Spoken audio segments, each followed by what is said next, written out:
Alô, alô, boa tarde, salve, salve, no ar mais uma edição dos Donos da Bola, quarta-feira. Hoje não tem rodada do Campeonato Brasileiro, toda ela acontece no final de semana, mas tem muita coisa ainda sobre o brasileiro, ao lado dos nossos intrépidos comentaristas. Júnior Brasil, de Mara Oliveira, daqui a pouco Cadu Doné já estará conosco, mas já vamos direto, emendando, para falar que ontem à noite no Paraguai, nós tivemos o sorteio dos grupos da Copa Libertadores. E o Galo é cabeça de chave do grupo 1, Cruzeiro cabeça de chave do grupo 3. Vamos ver como é que ficou. Primeiro, o grupo do Atlético. Vamos lá. Bom, você está vendo aí que o Atlético pega um time da Colômbia e qualquer time da Colômbia, no atual estágio que se encontra o futebol colombiano, é um adversário cascudo. O Colo-Colo pode ser inclusive o Santa Fé. O Colo-Colo é um time que simplesmente lidera o campeonato chileno. E Dimara já esteve lá algumas vezes e nunca ganhou lá. Daqui a pouco ela fala sobre isso. E o Atlas também nunca jogou lá, né, Dimara? Você não joga. E o Atlas do México é o terceiro colocado do campeonato mexicano. Qualquer adversário do México também sempre dá muito trabalho. Então o grupo do Atlético é um grupo cascudo. Mas é aquele tipo de grupo também que se você passa e passa bem, passa com muita moral, né? Começo com você, Dimara, já que a gente falou sobre o Colo-Colo, que está de volta, tradicionalíssimo clube, né, do futebol sul-americano, e assim como o Atlas, que vem também para essa chave do Atlético, e um time da Colômbia que pode ser o Santa Fé, que o Atlético, inclusive, jogou na última Libertadores. Como é que você analisa esse grupo aí do Atlético, Dimara? Boa tarde. Boa tarde para todo mundo. Claro que tudo a gente está fazendo meio na teoria, meio no papel, porque a gente sabe que Libertadores não representa isso. Mesmo que você diga que essa primeira fase, que é a fase de grupos, é uma fase mais técnica, né? Você tem muito mais, aparece muito mais a técnica das equipes do que efetivamente aquela história que move a Libertadores, da garra, da força, não sei o quê.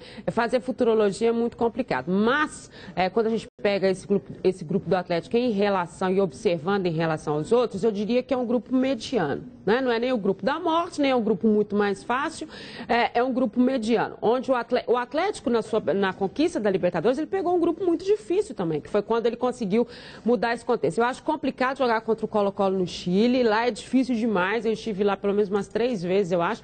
Às vezes em que eu estive lá, a equipe brasileira que eu estava acompanhando não venceu. A torcida é muito em cima, se fala muito do La Bombonera, mas lá também é muito complicado.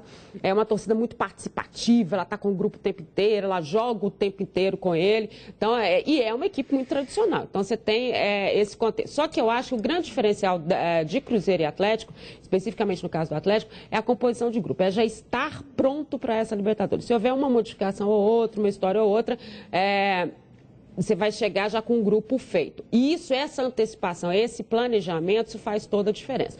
Libertadores é o momento de se planejar. Quando a gente fala assim, faltam aí 2 meses, passa muito rápido. Então, esse planejar, eu acho que pode ser o diferencial do Atlético. E agora também o Atlético já é um time mais cascudo em termos de Libertadores. Esse grupo entende melhor a Libertadores. Então, não vejo nada de fora do normal nesse grupo. Agora há pouco, no jogo aberto, a gente falava do grupo que eles estão chamando de grupo da morte, que tem em São Paulo, pode ter Corinthians em São Paulo e tal.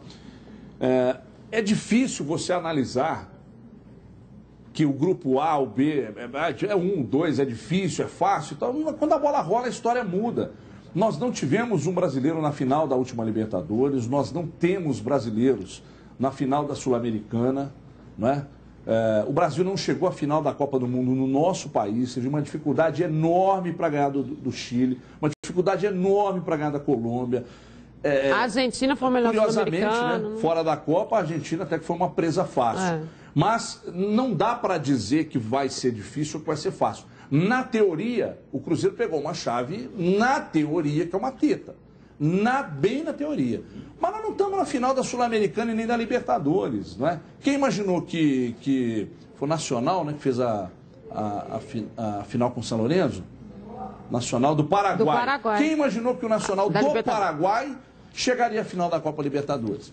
Ou que o Cruzeiro não chegaria no ano passado com o time que tinha. Com o time que tinha. Então, é uma análise muito superficial, não dá para saber.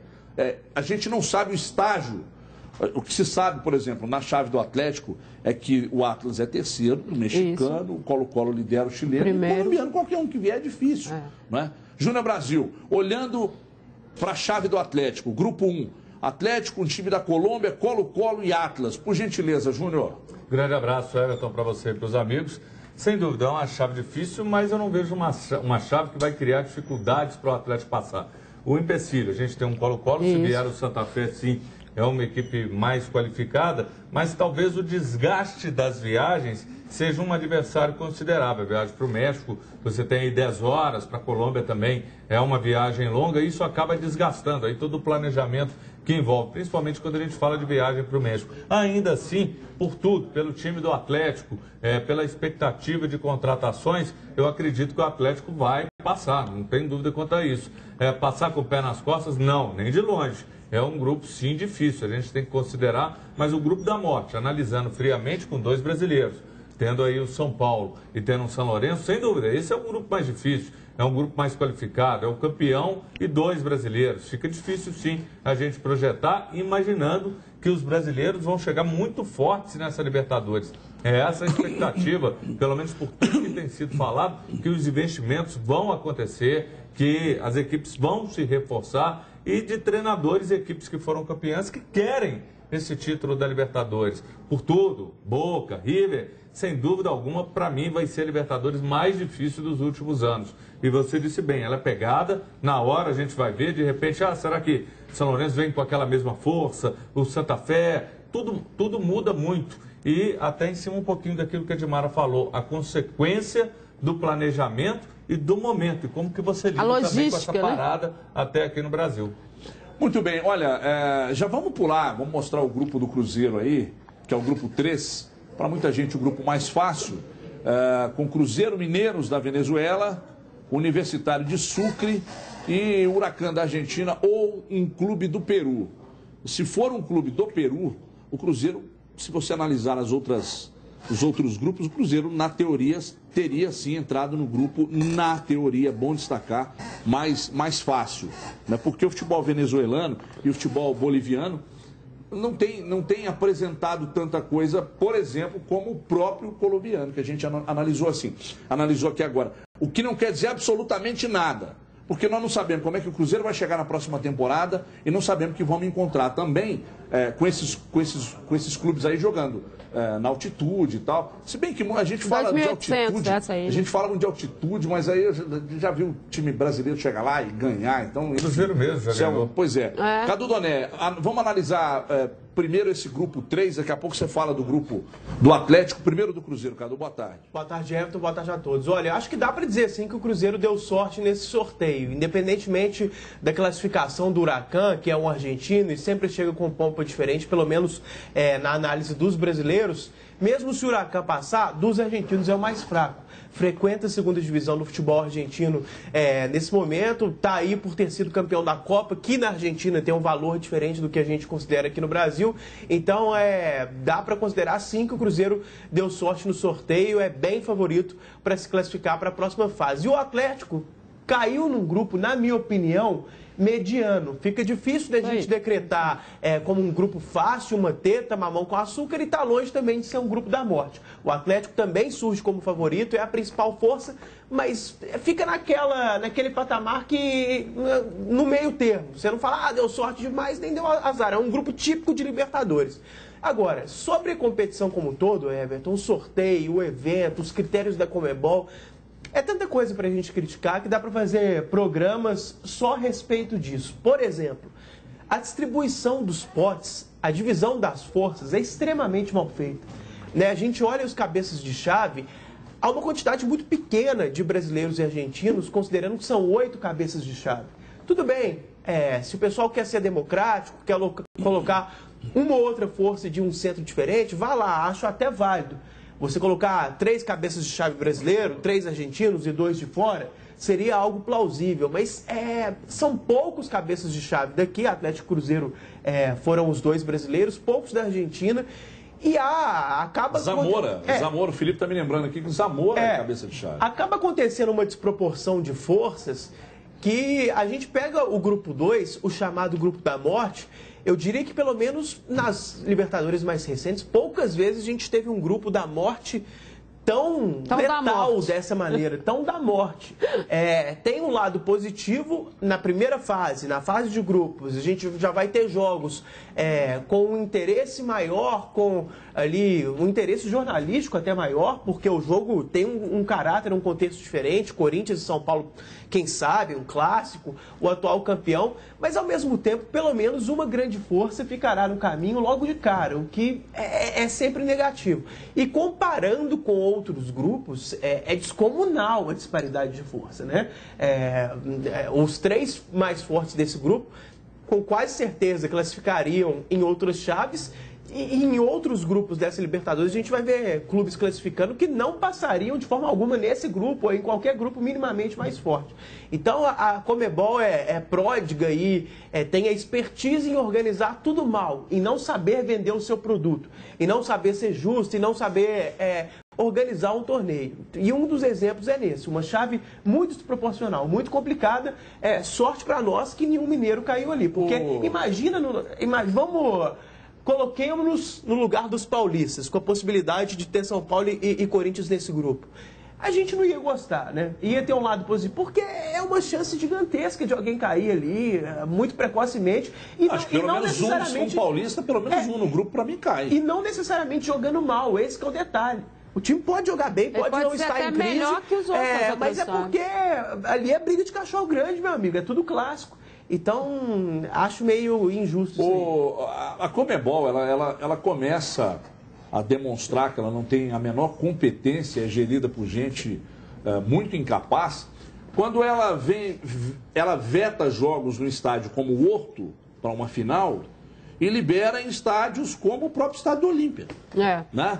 Você joga, quem foi ao estádio do Newell's, destacou que tem muitos problemas no estádio, né? O Cruzeiro jogou no estádio do Defensor, que o Farião aqui em Divinópolis é melhor que o estádio do Defensor. Então, é isso que não dá para entender. Os critérios não são os mesmos para todos os clubes e nem para todos os países. Ah, mas, poxa, você vai cobrar um estádio do nível do Morumbi no Peru? Quem não tem competência não se estabeleça. Eu acho que tem que haver um critério, né? Principalmente nesse tipo de avaliação. Porque o estádio do Newell's não oferecia condição para aquela decisão. E, no entanto, o jogo aconteceu lá. Claro que na cobrança fora é maior, a questão dos estádios, vocês viram a festa ontem? Né? Nossa, baranguice, uma coisa brega, uma coisa baranga. Não, mas né? foram pontuais. O Clube do Bolinha, que fez história aqui na Band por mais de 25 anos, né? Aquilo era um Clube do Bolinha, pô. Você vira lá uma coxinha gordurosa. E o futebol brasileiro eu até gosto de uma coxinha, principalmente se não tiver estria. Mas uma coxinha gordurosa, né? Mas, gente, um troço barango. Botaram o Pablo do Qual é a Música pra cantar. Mas aqui... o calcinha preta. Mas, gente, me ajuda, né? Me ajuda. Não, eu concordo plenamente. A festa foi bem cafona. Mas eu acho que um raciocínio análogo aí, alguma coisa na mesma linha, valeria para todas as festas do futebol que a gente vê. Impressionante como o futebol... O que seria um raciocínio análogo? Tem que explicar mesmo? Com a mesma essência ali, na mesma linha, entendi. Parecido. Um raciocínio... porque o futebol insiste em se associar a uma cultura de baixíssimo nível, né? Qualquer... festa que a gente vê de Copa do Mundo, da FIFA, aqui no Brasil mesmo, sempre os mesmos artistas, sempre uma cultura muito popularesca ali no futebol, então sempre acompanha, foi cafona. Agora, mas você citou... que é a organização que a gente tem visto em não, mas mesmo na Europa ali... Isso é secundário. Isso é secundário. Não vamos pegar e não vamos aliviar também para o nosso Brasil, não, porque é o seguinte, não tem um comunicado para estar lá, Brasil... Isso foi... Não, mas olha aqui, tem uma coisa... Inconcebível. Que você tem razão. Agora é só uma coisa também, né? Mas eles não saberem também. Não, eles sabem, mas olha aí que beleza. Gente, tem coisas que são surreais. As pessoas falam muito de corrupção, tanto na política quanto no futebol, e é óbvio que isso tem que ser criticado. Mas algo que sempre me choca é como as pessoas em cargos importantes, tanto na política quanto no futebol, mostram um despreparo, um desconhecimento, um despreparo intelectual para estarem nesses cargos. Por exemplo, ontem o Cláudio Rezende estava lá em loco e relatou que uma pessoa muito importante da Conmebol, peça-chave na organização do sorteio e da competição como um todo, não sabia que os times brasileiros estavam definidos. Quer dizer, é surreal. O principal centro sul-americano ao lado da Argentina, os times mais badalados, com mais status, os caras nem sabiam. Esse cara especificamente nem sabia que o Atlético e o Cruzeiro não é questão só ali do nome, não, gente, que não apareceu no papel. O cara não sabia. O Cláudio foi comentar com o cara. Mesmo. É mesmo? Olha, é mal informado. Não lê jornal, não sabe nada. Tanto na CBF aqui, quando a gente olha, e houve, num certo sentido, sim, um retrocesso, hoje na CBF, numa parte da gestão, quando você pega, em vez dela evoluir, se modernizar até em quem está à frente, pelo contrário, você teve pessoas que chegaram e que você não imagina concebendo novos projetos, novas ideias, e pessoas que não têm nem sequer uma ficha tão bacana para você falar, esses aqui... Então esse está muito bom. Ficha tão bacana. Outra coisa, e outra coisa também, não sei se foi o Edmar que me disse isso agora há pouco, não sei se eu li isso no Twitter, mas... O futebol brasileiro representa muito pouco para a Conmebol. Né? Eles olham para o futebol brasileiro meio que... Você falou a verdade. Pouco representado. Foi muito claro. Parece que eles, sei lá, eles não enxergam, eles não querem enxergar. Porque a gente fala outra língua. Eu não sei explicar. Né? Eu não sei se eles acham que a gente pensa que eles são muito ruins, e de fato são. E aí eles começam a meio que desprezar a força do futebol brasileiro, a força do próprio país, não é? Aqui na América do Sul, não sei. Eu achei tudo uma marmota, achei tudo mal feito, eu vou usar um termo até muito pesado, achei escrotaço. Nossa. A verdade é essa. Olha aqui, gente, eu tenho muito prazer em dar esse recado para vocês e vou mandar para vocês aí, os velhinhos da Conmebol. Eu vou fazer uma pergunta para vocês aí. Como é que anda a vida sexual de vocês? Tá ruim, tá sem graça, não tá acontecendo.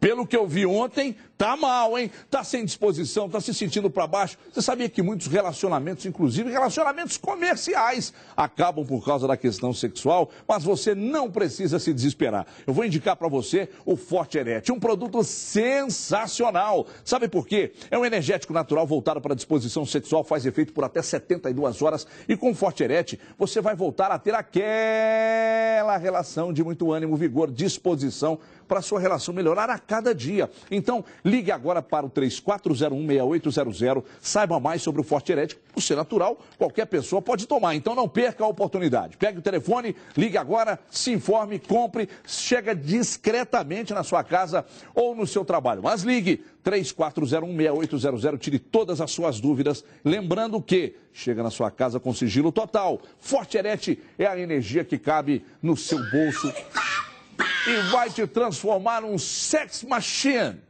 Tá ligado? Olha, vamos mostrar aqui. Felipe, vamos mostrar agora os grupos ou vamos tocar?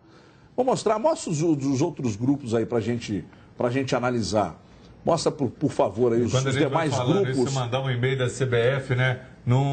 Com a chancela lá, timbrado. É muito difícil para falar quem Mas que é. Mas você sabe o que é pior? Os jornalistas brasileiros estavam lá, todos os veículos de comunicação sérios, todos procuraram a Conmebol para falar da questão do 1 e do 2.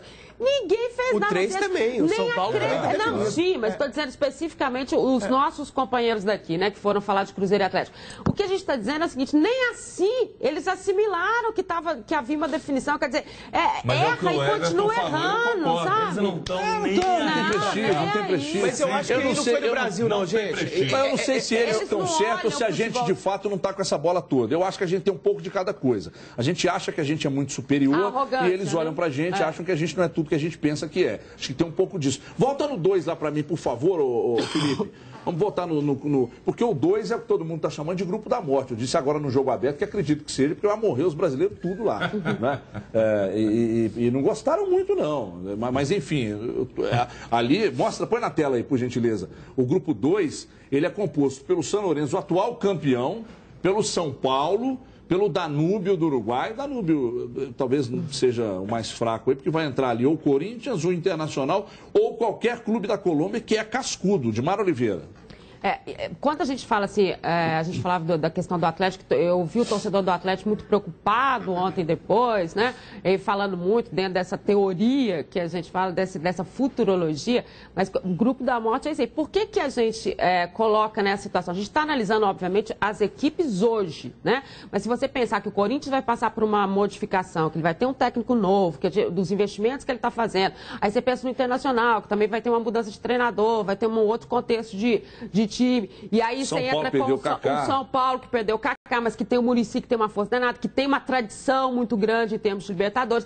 Tudo isso conta muito. Então, se transforma no grupo da morte por uma sequência histórica, né? E por uma atualidade do que essas equipes estão vivendo.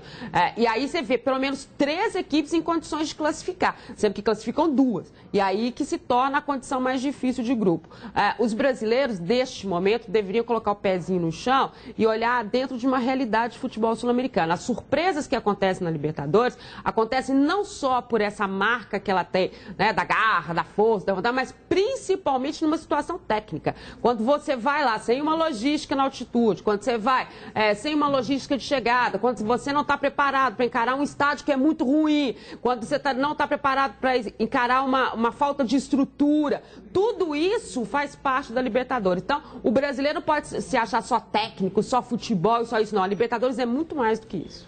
E até um detalhe ali, até num Twitter que eu vi, falando, vocês estão criticando, mas é sorteio. Não, o que a gente critica é a forma a disposição daqueles que deveriam ser os cabeças de chave. Na verdade, faltou conhecimento ali. Mais justo você fazer ali uma divisão dos cabeças de chave mesmo e colocando em determinados potes aqueles que são os cabeças por justiça, por qualidade, basta você acompanhar um pouquinho, você eliminar aquilo que a gente está cobrando, essa injustiça inicial e até 3 grandes times. E melhorar a condição da competição, a pessoa que mandou o tweet ali precisa entender o seguinte, é sorteio sim, mas é o sorteio dirigido. Não é tudo ao léu, não. Existe pote 1, pote 2, pote 3, pote 4. A gente critica a distribuição dos potes. Por exemplo, no grupo da morte, São Lourenço e São Paulo, os 2, para mim, deveriam ser cabeças de chave. Claro. O terceiro do Brasil, no mínimo, e o atual campeão. E mais um quarto ali que, se bobear, poderia também. Né? Vai lá, esse você poderia dar margem. Até mesmo no lugar do Zamora. Eu entendo o critério de ter sido o Zamora, mas até mesmo no lugar do Zamora. E um outro tweet ali, o cara falou que é o critério de. Eu não entendi, porque passou rápido ali, eu peguei o final, mas mais uma vez, existem critérios para definir cada grupo e a gente acredita que tecnicamente a distribuição não está correta, como foi na Copa do Mundo. A Copa do Mundo tinha 3 cabeças de chave, no mínimo, questionáveis ali. E na época eu critiquei bastante. Então tem sido razoavelmente comum em competições importantes mundo afora. Acho que no caso da Conmebol fica um pouco mais aguçado, é um pouco pior essa distribuição. Há ali um critério de divisão de acordo com o país. O cara ele falou, beleza, mas o critério devia ser mais técnico, né? É isso que a gente está falando, é a opinião. E o sorteio é dirigido, meu camarada. E ali, aliás, até falou ali de manipulação, há outros defeitos aqui, que se der tempo eu explico depois, no sorteio que propiciam, dão margem para você achar que tem manipulação. Eu acho que não tem, mas é tudo tão mal organizado que a forma como eles colocam e de não... Por exemplo, quando você vai sortear um grupo, às vezes pode cair no grupo do Cruzeiro um time que não pode entrar nesse grupo. Mas ele tá ali no pote. Por que ele já não tira do pote? Se não pode entrar, por que ele tá lá para ser sorteado? Então, assim, é tudo uma várzea, cara. Coloca pra gente aí os demais grupos do quarto em diante. Do Cruzeiro a gente já discutiu, vou mostrar do quarto em diante aí. A divisão dos grupos, está aí o grupo 4 com o Emelec do Equador, o terceiro colocado no brasileiro, que poderá ser Inter ou Corinthians, Universidade do Chile ou Wanderers, ainda o Morelia do México e o The Strongest da Bolívia. O grupo 5, na sequência, com o Zamora da Venezuela, Boca ou Vélez, né, cara? Deveria ser cabeça de chave aí, né? Enfim. O Wanderers que a gente destacou no grupo anterior e um do Chile ou Nacional do Uruguai. do Quer dizer, Uruguai. num grupo em que o Zamora é cabeça de chave, pode ter o Boca. Qualquer pessoa que olhe nesse grupo, você vai perguntar quem foi o cabeça de chave? O Boca. Até porque o grupo C tá naquela coisa, mas qualquer um dos dois mas a aí, tradição, claro.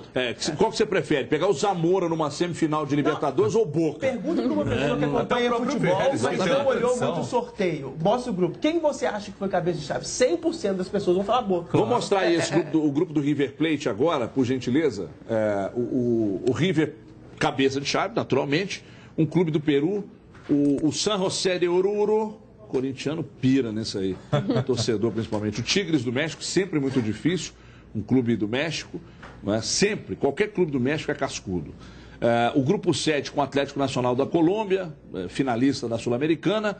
Mais um clube do Equador, o Libertad do Paraguai, outro do Equador, ou o da Argentina, que pode ser Boca e até mesmo Estudiantes. E para fechar, o grupo 8, último grupo, com o clube do Peru de cabeça de chave, aí qualquer um da Argentina poderia ser. Paraguai sendo o Guarani ou Cerro Porteño, Deportivo Táchira da Venezuela ou uma outra equipe paraguaia. O que eu acho estranho é que eu não sei se o problema é que a gente critica. Não, é que eu queria dizer agora, a gente critica tanto o nosso calendário, mas o critério da Conmebol em fazer o sorteio ontem, antes de definições de outros países, sabe? Fica um negócio meio avacalhado. Eu entendo que esse critério foi usado ao longo da história da competição, mas por que não espera, né?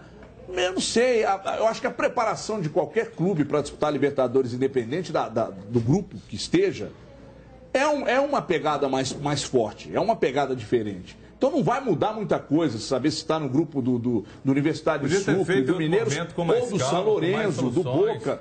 Eu não sei. O do Peru está sendo definido hoje, para você ter uma ideia, né? Quer dizer, as coisas estão acontecendo.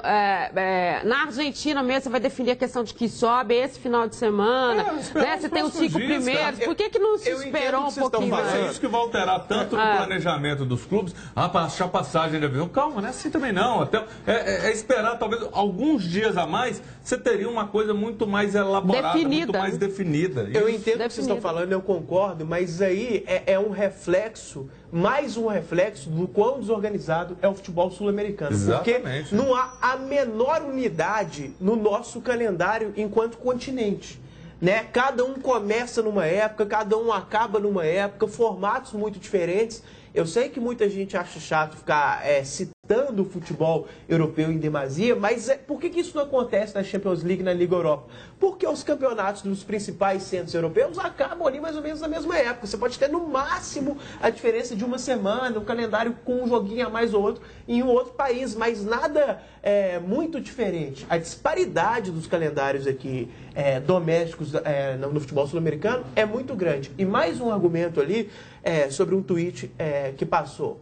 O sujeito falou, é dividido de acordo com países. Ok, mas num grupo ali, o cabeça de chave é Peru 1.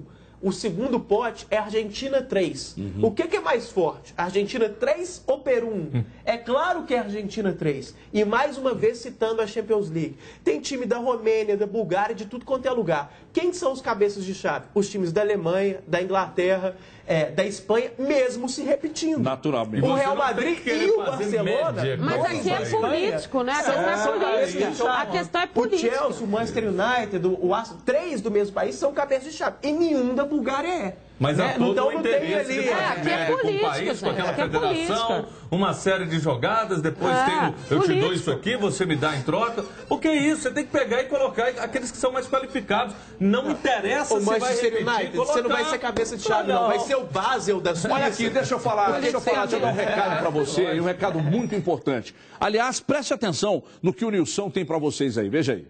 Olá, pessoal! Para vocês que estão assistindo Os Donos da Bola, a Claro HD TV preparou uma promoção super especial para vocês. E olha só, hein? As primeiras 10 pessoas que ligarem agora e contratarem um dos nossos pacotes Claro HD TV ganharão esse kit personalizado.